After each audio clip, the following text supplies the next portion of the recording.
আসসালামু আলাইকুম, doctor ARM Jamil বলছি। আশা করি যে যেখানে আছেন ভালো আছেন।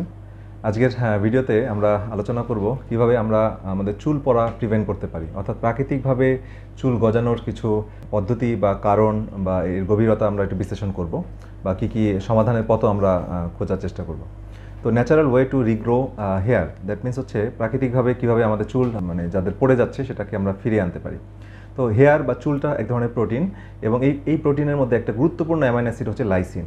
তো এটা একটা এসেনশিয়াল অ্যামাইনো অ্যাসিড এবং এই এসেনশিয়াল অ্যামাইনো অ্যাসিড একটা স্পেসিফিক কাজ করে, সেটা হচ্ছে চুলের ইলাস্টিসিটি, অর্থাৎ ভেঙে যাওয়া প্রিভেন্ট করে, চুল মচকাতে সাহায্য করে, তারপরে স্ট্রং করে, হেয়ার শক্ত করে। এটা একটা স্পেসিফিক অ্যাকশন এই লাইসিনের, এবং এটা একটা এসেনশিয়াল অ্যামাইনো অ্যাসিড। তার মানে এটা অবশ্যই বাইরে থেকে খাবারের মাধ্যমে এটা গ্রহণ করতে হবে। তো যেসব খাবারের মধ্যে লাইসিন আছে, যেমন রেড মিট এবং ডিম, এটা আমাদের কিন্তু পর্যাপ্ত খেতে হবে। তো আমরা অনেক সময় অনেক চিকিৎসকরা আমাদেরকে বলেন যে রেড মিট খাওয়া যাবে না। আসলে আমরা যারা ফাংশনাল মেডিসিন প্র্যাকটিস করি তারা আসলে যেই জিনিসটা আমরা পড়েছি বা শিখেছি সেটা হচ্ছে red meat is not bad for health, it is very essential for health to maintain and to regrow our health and immune system.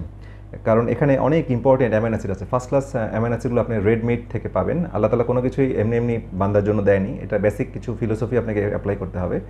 তো রিসার্চ আসলে অনেক কিছুই হয়, বা রিসার্চের গভীরতা বা ইতিহাস সব কিছুকে কনসিডারেশন নিয়েই আপনাকে কথা বলতে হবে। তবে রেড মিটটা হচ্ছে আপনার যেসব গরুগুলো ঘাস খায় বা চড়ে বেড়ায় তাদের গরু রেড মিটগুলো ভালো। বাট যেগুলো স্টেরয়েড দেওয়া বা ইঞ্জেকশন দেওয়া বা বিভিন্ন হরমোন দিয়ে যেগুলোকে গ্রো করে, বা যেগুলো আর্টিফিশিয়াল ভালো হেলদি খাবার খায় না বা ভালো ঘাস খায় না, তাদের রোদে খোলা চরণভূমিতে বিচরণ করে না, তাদের কোয়ালিটি অবশ্যই একটু খারাপ থাকবে। এবং এই হরমোনগুলো বা এসব সিনথেটিক ওষুধের কারণে সেগুলো আমাদের শরীরে হরমোনগুলো ডিস্টার্ব করে, স্পেশালি ফিমেলদের। তো যাক, 6 থেকে 8 আউন্সের মতো প্রোটিন আমরা এই ডিম এবং রেড মিট থেকে গ্রহণ করবো। এখানে পর্যাপ্ত লাইসিন আমরা পেয়ে যাব। এছাড়া আয়রন যদি ঘাটতি হয় তাহলে কিন্তু অনেকে চুল পড়া শুরু হয়। তো আমরা দেখেছি যে এনিমিয়া, রক্তশূন্যতা হলে ম্যাক্সিমাম কারণই হচ্ছে আয়রন ডেফিসিয়েন্সি এনিমিয়া, সেক্ষেত্রে কিন্তু প্রচুর চুল পড়ে। সেটা কারণ হচ্ছে আয়রন কমে গেলে হিমোগ্লোবিন তৈরি হওয়া কমে যায়, এবং হিমোগ্লোবিন অক্সিজেন ক্যারি করে অক্সিজেন চুলের গোড়ায় নিয়ে যায়। তো সেটা যেহেতু কমে যায়, সেজন্য হেয়ার ফলিকলগুলো পর্যাপ্ত পুষ্টি নিউট্রিশন না পায়, অক্সিজেন না পাওয়ার কারণে এটা পড়ে যায় বা ভেঙে যায় বা চুল ওঠা শুরু করে। তো এখানে আয়রন কি করে, আয়রন এই রেড মিট এবং এগের মধ্যে কিন্তু প্রচুর আয়রন আছে।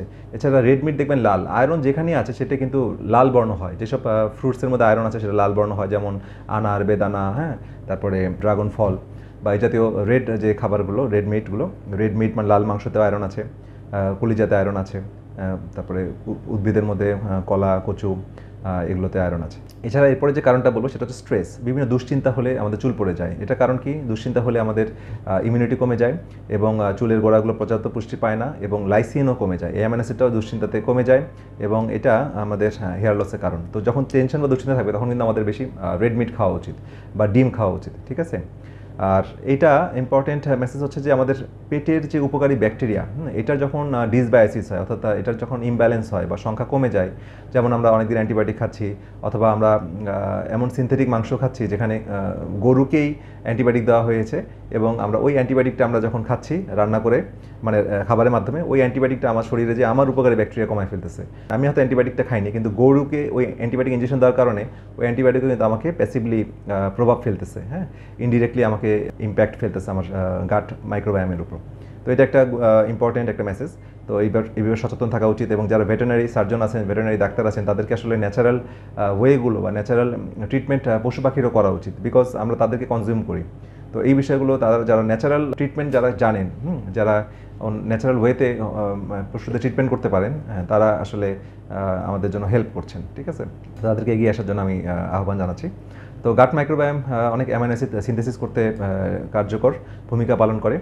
আর গাট মাইক্রোবায়োম যখন ডিস্টার্ব হয় তখন দেখা যাচ্ছে যে গাটের সাথে আমার স্ক্যাল্পের সম্পর্ক আছে। তো স্ক্যাল্প মানে চুলের গোড়ার যে চুলের যে স্কিনটা, হ্যাঁ, যে মাথার যে চামড়াটা, সেটার যে ওখানেও উপকারী ব্যাকটেরিয়া থাকে। তো গাট মাইক্রোবায়োম কমে গেলে দেখা যায় ওখানের উপকারী ব্যাকটেরিয়া কমে যায়, যে কারণে ওখানে ড্যান্ড্রাফ হয়, ওখানে ফাঙ্গাল ইনফেকশন হয়, খুশকি উঠে, চুলের গোড়াগুলো মরে যায়, এই ধরনের সমস্যাগুলো হয়। তো এই জন্য প্রোবায়োটিকযুক্ত খাবার খাওয়া উচিত, যেমন কিমচি, সাওয়ার ফ্রুট, কেফির, এই জাতীয় খাবারগুলো খাওয়া উচিত।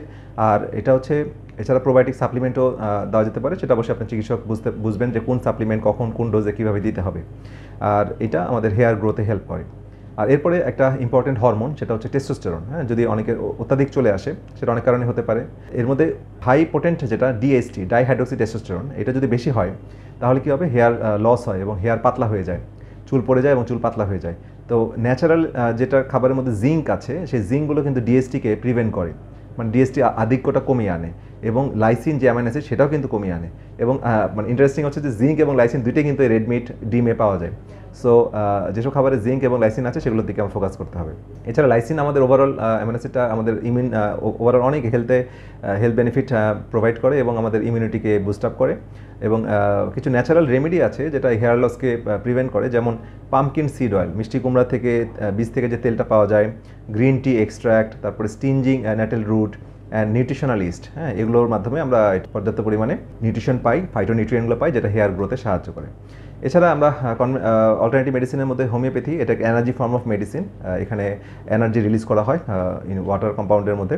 সো এখানে এই হোমিওপ্যাথিটা যদি টার্গেটেড দেওয়া হয় সিমটম সিমিলারিটির মাধ্যমে, এবং কনস্টিটিউশনাল অ্যাপ্রোচ এবং ম্যাজমেটিক অ্যাপ্রোচ নামে যেটা অ্যাপ্রোচ আছে, যারা হোমিওপ্যাথি চিকিৎসক তারা এটা ভালো জানেন। এবং পেশেন্টদের জন্য উদ্দেশ্য হচ্ছে যে মানে মেসেজ হচ্ছে যে কনস্টিটিউশনাল মেডিসিন এবং ম্যাজমেটিক মেডিসিন যখন এই ডায়েটারি সাপোর্টের সাথে দেওয়া হয় তখন কিন্তু এটার ইম্প্যাক্ট বা এটার ফলাফল খুবই ভালো। তো যাই হোক, আজকের মেসেজটা হচ্ছে যে চুল পড়া বা চুল রিগ্রো করার ক্ষেত্রে ন্যাচারাল যেই পদ্ধতিটা বললাম সেটা খুবই কার্যকর, এবং আমরা পেশেন্টদের ক্ষেত্রে খুব ভালো রেজাল্ট পাচ্ছি। তবে ওভারঅল ফিটনেসটা খুব ইম্পর্টেন্ট রোগীদের ক্ষেত্রে। তার ওভারঅল ফিটনেস বলতে তার ইনসুলিন কমিয়ে রাখা, তার পেটের উপকারী ব্যাকটেরিয়া ঠিক রাখা, তার স্টমাকের অ্যাসিড ঠিক রাখা, তার হজম শক্তি ঠিক রাখা, তার ভিটামিন ডি লেভেল ঠিক রাখা, হ্যাঁ, এগুলো কিন্তু ওমেগা 3 ঠিক রাখা, কোলেস্টেরল লেভেল ঠিক থাকা, ব্লাড সার্কুলেশন ঠিক রাখা, তো নিউট্রিশন আরও যে নিউট্রিশনগুলো সেগুলো ঠিক রাখা, বায়োটিন এখানে খুব গুরুত্বপূর্ণ। তো এই বিষয়গুলো আসলে খুব গুরুত্বপূর্ণ ভূমিকা পালন করে। তো যাক, আশা হত না হয়ে আপনারা সঠিক চিকিৎসা নেন এবং চুল পড়া বা চুল উঠে যাওয়ার যে সমস্যাগুলো সেখান থেকে আপনারা ইনশাল্লাহ পরিত্রাণ পাবেন। তো আজকে ভিডিও এই পর্যন্তই। সবাই ভালো থাকেন, সুস্থ থাকেন। পরবর্তী ভিডিও দেখা আমন্ত্রণ রইল। আল্লাহ হাফেজ।